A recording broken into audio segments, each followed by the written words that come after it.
नमस्कार दर्शक बंधु, आपण को आम चैनल को स्वागत।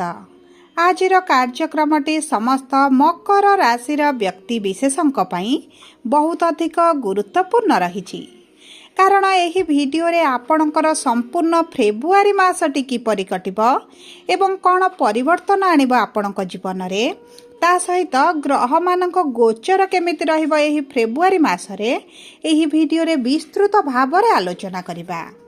ता सहित केउं क्षेत्र रे आपनकु अधिक परिवर्तन देखिबाकू मिलिबो एवं आपणकर राशि मकर हेले मध्य आपणकर नक्षत्र अनुଯାयी शुभ प्रभाव पड़िबो ना अशुभ प्रभाव पड़िबो एवं आपणकर अशुभत्व को दूर करिबा पई शुभाशुभ फल को द्विगुणित करिबा पई कोन रहिछि प्रतिकार विस्तृत भाव रे एही भिडियो रे आलोचना करिबा।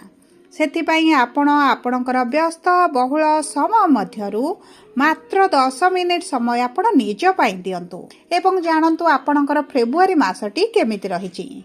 देखंतु दर्शक बंधु, एही 2026 फेब्रुआरी मासर राशिफलटी पूर्व मास गुड़िक परि सामान्य राशिफल नुहे, कारण बड़ बड़ ग्रह मानकर गोचर रे बड़ परिवर्तन हेबाकू जाउछि, जेउ कारणरू आपणक राशि रे 3टी दोष मध्य लागिबा पई जाउछि।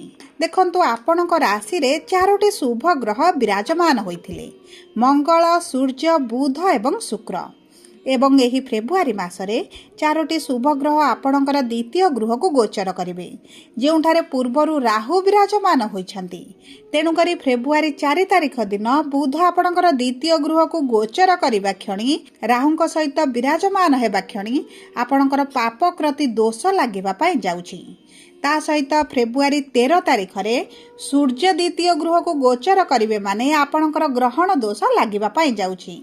एवं फेब्रुआरी 23 तारिख दिन मंगल आपणकर द्वितीय गृह रे प्रवेश करिबा क्षणी आपणकर अंगारक दोष लागिबा पई जाउछि। तेणुकरी एही 3टी दोष गुड़िक आपणकर फेब्रुआरी मास को बहुत अधिक प्रभावित करिबो। तेणुकरी आपण जदि किछि शुभ कार्य, मांगलिक कार्य किंबा किछि बड़ कैरियर संबंधित निष्पत्ति नेबाकू चाहुछंती किंबा आपणकर लाइफ रे किछि बड़ डिसीजन नबा पई चाहुछंती, तेबे आपण एही भिडियोटी को संपूर्ण देखि सारिबा परे जदि निष्पत्ति नेबे आपणक पई शुभदायक रहिबो। कारण एही भिडियो रे आपणक पई केउ समयटी शुभ रहिबो, केउं समयटी अशुभ रहिबो, छोट छोट डिटेल रो सहित आलोचना करिबा। तेबे विलंब न करी आसंतु कार्यक्रमटी को आगकू बढ़ाइबा। किंतु आपणकर जदि मकर राशि होई थाए एवं आपण भी ईश्वर को आंतरिक भक्ति एवं विश्वास करंती, तेबे भिडियोटी को लाइक करंतु। कमेंट बॉक्स रे जय जगन्नाथ, जय मां लक्ष्मी अवश्य लिखि दियंतु। ता सहित आम सह जोगाजोग करिबा पई भिडियोर मध्य भाग रे एक व्हाट्सएप नंबर टी दिया जाइछि, जो नंबर साहाय्य आपण आम सह जोगाजोग करी निजर नूतन कुंडली प्रस्तुत करि परिबे, कुंडली विश्लेषण कराई परिबे किंबा आपणकर चाकरी, विवाह, व्यवसाय, प्रेम संपर्क, शिक्षा, स्वास्थ्य को नहीं किछि समस्या रहिछि ताहार सहजर एवं स्वल्प मूल्य रे समाधान करि परिबे। सेतिपई आपण आम सह भिडियोर शेष पर्यंत जोड़ी होई रुहंतु एवं व्हाट्सएप नंबर माध्यम रे आम सह जोगाजोग करंतु। एबे आसंतु कार्यक्रमटी को आगकू बढ़ाइबा एवं सर्वप्रथमे जानिबा आपणक राशि रे नवग्रहंकर स्थिति एही फेब्रुआरी मास आरंभरू केमिति रहिबो। देखंतु आपणकर प्रथम गृह रे मंगल, सूर्य, बुध एवं शुक्र, द्वितीय गृह रे राहु, तृतीय गृह रे शनि, षष्ठ गृह रे देवगुरु बृहस्पति एवं अष्टम गृह रे केतु विराजमान करिसंती, जेउ कारणरू सेही गृह गुड़िकरे सेमानकर प्रभाव अधिक रहिबो। तेबे सर्वप्रथम आसंतु जानिबा आपणक कर्म क्षेत्र किभଳି रहिबो। देखंतु आपणकर कर्मर गृहर स्वामी हेउचंती शुक्र, जे आपणक राशि रे विराजमान करिसंती, किंतु आपणकर द्वितीय गृह को बा मित्रर राशि को 6 तारिख दिन गोचर करिवे। देखंतु मित्रर राशि रे शुक्र विराजमान करी आपणकर आर्थिक क्षेत्र को परिवर्तन करबा सहित आपणक कर्म क्षेत्र रे मध्य बड़ प्रभाव पकाइबे। आपण जदि किछि शुभ कार्य आरंभ करिबा पई चाहुछंती किंबा आपणकर किछि नूतन कार्य आरंभ करिबा पई चाहुछंती किंबा आपणक व्यवसाय को विस्तार करिबा पई चाहुछंती, व्यवसाय संबंधित आपण जे कोनोसी निष्पत्ति नेबे आपणको सेथिरे शुभ फल प्राप्ति हेबो। ता सहित जदि आपण सरकारी चाकरी पई परीक्षा देउछंती, इंटरव्यू देउछंती, एंट्रांस देउछंती, तेबे 13 फेब्रुआरी पूर्वरु आपणको पई शुभदायक रहिबो। कारण 13 फेब्रुआरी सूर्य आपणको राशि छाडी जेतबेले कुंभ राशि रे प्रवेश करिवे किंबा आपणको द्वितीय गृह रे रहिबे, କରିବେ, ଯେଉଁଠାରେ ଗ୍ରହଣ ଦୋଷ ବନାଇବେ, ଆପଣଙ୍କୁ ଏତେଟା ଶୁଭ ଫଳ ପ୍ରାପ୍ତି ହେବ ନାହିଁ। ତା ସହିତ ଯଦି ଆପଣ ସରକାରଙ୍କ ସମ୍ବନ୍ଧିତ କିଛି କାର୍ଯ୍ୟ ରହିଛି, କିଛି ଡିଲ୍ କରିବାର ଅଛି, କିଛି ପ୍ରୋଜେକ୍ଟ ଆଣିବାର ଅଛି କିମ୍ବା ସରକାରଙ୍କ ସମ୍ବନ୍ଧିତ ଆପଣଙ୍କର ଯେକୌଣସି କାର୍ଯ୍ୟ ରହିଛି, ଯଦି ଆପଣ 13 ଫେବୃଆରୀ ପୂର୍ବରୁ କରିନେବେ ଆପଣଙ୍କ ପାଇଁ ଶୁଭଦାୟକ ରହିବ। ତା ସହିତ ଯଦି ଆପଣଙ୍କର ଚାକିରି ପାଇଁ କିଛିଟା ଇଣ୍ଟରଭ୍ୟୁ ଏଣ୍ଟ୍ରାନ୍ସ ଦେବାକୁ ଚାହୁଁଛନ୍ତି କିମ୍ବା ଆପଣଙ୍କର ପ୍ରାଇଭେଟ୍ ଚାକିରି ପାଇଁ କିଛିଟା ପରୀକ୍ଷା ରହିଛି, ପଦୋନ୍ନତି ରହିଛି, ତେବେ ସେହି ସବୁ କ୍ଷେତ୍ରରେ ମଧ୍ୟ ଆପଣଙ୍କୁ ଶୁଭ ଫଳ ପ୍ରାପ୍ତି ହେବ। ଏବେ ଆସନ୍ତୁ ଜାଣିବା ଆପଣଙ୍କର ଆର୍ଥିକ ସ୍ଥିତିଟି କିଭଳି ରହିବ। ଦେଖନ୍ତୁ, ଅର୍ଥର ଗୃହରେ ରାହୁ ବିରାଜମାନ କରିଛନ୍ତି ଏବଂ ଆପଣଙ୍କର 4ଟି ଗ୍ରହ ମଧ୍ୟ ଆପଣଙ୍କର ସେହି ଦ୍ୱିତୀୟ ଗୃହରେ ଧନର ଭାବରେ, ଅର୍ଥର ଭାବରେ 3ଟି ଦୋଷ ଲାଗିବା ପାଇଁ ଯାଉଛି। ତେଣୁକରି ଯଦି ଆପଣ କିଛି ଲୋନ୍ ନେବାକୁ ଚାହୁଁଛନ୍ତି, କିଛି କରଜ ଆଣିବା ପାଇଁ ଚାହୁଁଛନ୍ତି, ଏହି ସମୟଟି ବା ବିଶେଷ ଭାବରେ 13 ତାରିଖ ପରେ ଯଦି ଆପଣ ନ ନିଅନ୍ତି ଆପଣଙ୍କ ପାଇଁ ଶୁଭଦାୟକ ରହିବ।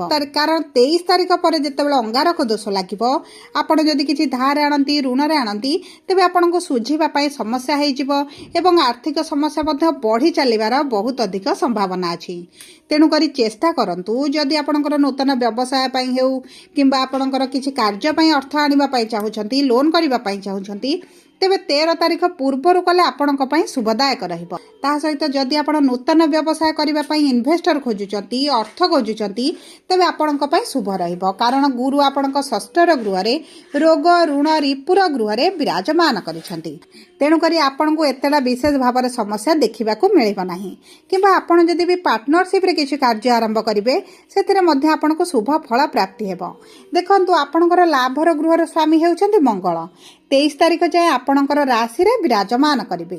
ତେଣୁକରି 23 ତାରିଖ ପର୍ଯ୍ୟନ୍ତ ଆପଣଙ୍କର ପ୍ରଫିଟ୍ ଦେଖାଇ ପାରନ୍ତି। ଆପଣଙ୍କର ପୂର୍ବରୁ ଯଦି ମାନ୍ଦା ପରିସ୍ଥିତି ଚାଲିଛି, ସେଥିରେ ମଧ୍ୟ ଆପଣ ଗ୍ରୋଥ୍ ଦେଖିପାରନ୍ତି କିମ୍ବା ଆପଣଙ୍କର ବ୍ୟବସାୟକୁ ଯଦି ଏକ୍ସପାଣ୍ଡ କରିବେ, ସେଥିରେ ମଧ୍ୟ ଆପଣଙ୍କର ଇନକମ୍ ବଢ଼ିବ। ଦେଖନ୍ତୁ, 23 ତାରିଖ ପରେ ଅବଶ୍ୟ ଆପଣଙ୍କର ଆର୍ଥିକ ସ୍ଥିତିଟି ଟିକେ ଶୋଚନୀୟ ପରିସ୍ଥିତିକୁ ଆସିପାରେ। ସେଥିପ୍ରତି ଆପଣଙ୍କୁ ଟିକେ ଦୃଷ୍ଟି ଦେବାକୁ ପଡ଼ିବ। ଏବେ ଆସନ୍ତୁ ଜାଣିବା କିପରି ରହିବ ଆପଣଙ୍କର ଶିକ୍ଷା, ସନ୍ତାନର ଯୋଗ ଏବଂ ପ୍ରେମ ସମ୍ପର୍କ। ଦେଖନ୍ତୁ, ଆପଣଙ୍କର ଏହି ପଞ୍ଚମ ଗୃହର ସ୍ୱାମୀ ହେଉଛନ୍ତି ଶୁକ୍ର, ଯିଏ ଆପଣଙ୍କର ଦ୍ୱିତୀୟ ଗୃହରେ ମିତ୍ରର ରାଶିରେ ବିରାଜମାନ କରିବେ। ତେଣୁକରି ଆପଣଙ୍କର ଶିକ୍ଷା ସମ୍ବନ୍ଧିତ ବିଶେଷ ସମସ୍ୟା ଆପଣ ଦେଖିବେ ନାହିଁ। ପୂର୍ବରୁ ଯଦି ଆପଣଙ୍କର ଶିକ୍ଷାରେ କିଛି ସମସ୍ୟା ଦେଖୁଥିଲେ, ସେଥିରେ ମଧ୍ୟ ଆପଣ ଉନ୍ନତି ଦେଖିବେ ଏବଂ ତା ସହିତ ଯଦି ଆପଣ ଉଚ୍ଚଶିକ୍ଷା କରିବା ପାଇଁ ଚାହୁଁଛନ୍ତି, ତେବେ ଆପଣଙ୍କୁ ମଧ୍ୟ ବହୁତ ଗୁଡ଼ିଏ ସୁଯୋଗ ମଧ୍ୟ ପ୍ରାପ୍ତ ହେବ।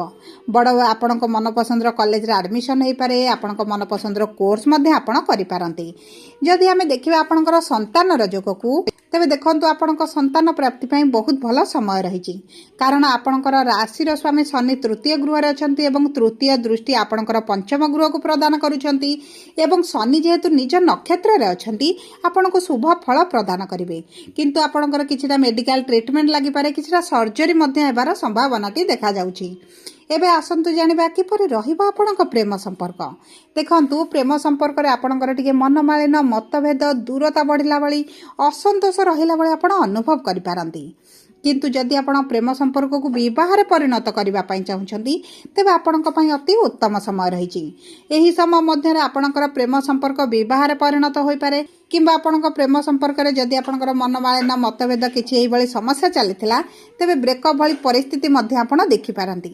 ସେଥିପାଇଁ ଆପଣଙ୍କର ବାଣୀକୁ ଯଦି ଆପଣ ନିୟନ୍ତ୍ରଣ କରିବେ, କାରଣ ସୂର୍ଯ୍ୟମଙ୍ଗଳ ଯେତେବେଳେ ଆପଣଙ୍କ ରାଶିରେ ଅଛନ୍ତି, ଆପଣଙ୍କ ବାଣୀରେ ଟିକେ କ୍ରୂରତା ବଢ଼ିପାରେ, ବାଣୀରେ ଟିକେ କଡ଼କପନ ଆସିପାରେ। ସେଥିପାଇଁ ଆପଣଙ୍କ ବାଣୀକୁ ଟିକେ ନିୟନ୍ତ୍ରଣ କରିବାକୁ ପଡ଼ିବ। ଏବେ ଆସନ୍ତୁ ଜାଣିବା କିପରି ରହିବ ଆପଣଙ୍କର ବୈବାହିକ ସମ୍ପର୍କ ଏବଂ ବିବାହର ଯୋଗ। ଦେଖନ୍ତୁ, ବିବାହର ଯୋଗ ଆପଣଙ୍କର ବହୁତ ଭଲ ରହିଛି। ଯଦି ଆପଣଙ୍କର ବିବାହ ହେବାର ଥିଲା, ତେବେ ଆପଣଙ୍କର ବିବାହ ହୋଇପାରେ, କିନ୍ତୁ ଆପଣଙ୍କର ମନପସନ୍ଦର ପ୍ରସ୍ତାବ ଏହି ସମୟ ମଧ୍ୟରେ ଆପଣଙ୍କୁ ନ ମିଳିପାରେ। କିନ୍ତୁ ଆପଣଙ୍କର ଯଦି ବିବାହ ଠିକ୍ ହୋଇକି ଅଛି, ତେବେ ମଧ୍ୟ ଆପଣଙ୍କର ବିବାହ ହୋଇଯିବ।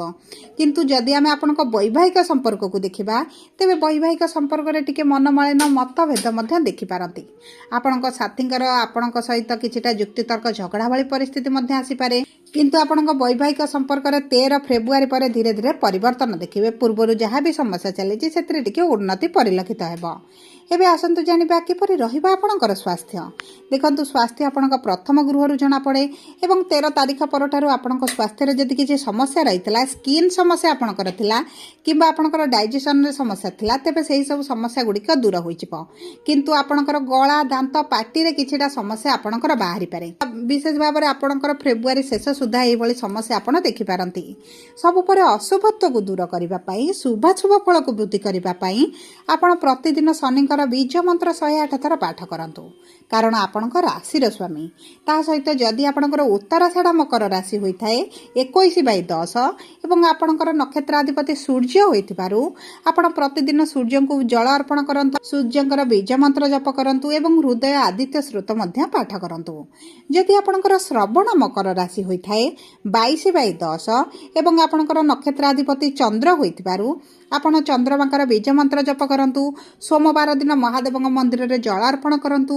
ओम नमः शिवाय मंत्र आपण प्रतिदिन 108 थर पाठ करंतु। चेष्टा करंतु जदि क्षीर चीनी आपण दान करिपारिबे तेबे मध्य आपणक पई शुभदायक रहिबो। जदि आपणकर धनिष्ठ मकर राशि होता है 23/10 तेबे आपणकर नक्षत्राधिपति होछन्ते मंगल एवं आपण प्रतिदिन हनुमान चालीसा पाठ करंतु। ता सहित आपण मंगलकर बीज मंत्र जप करंतु।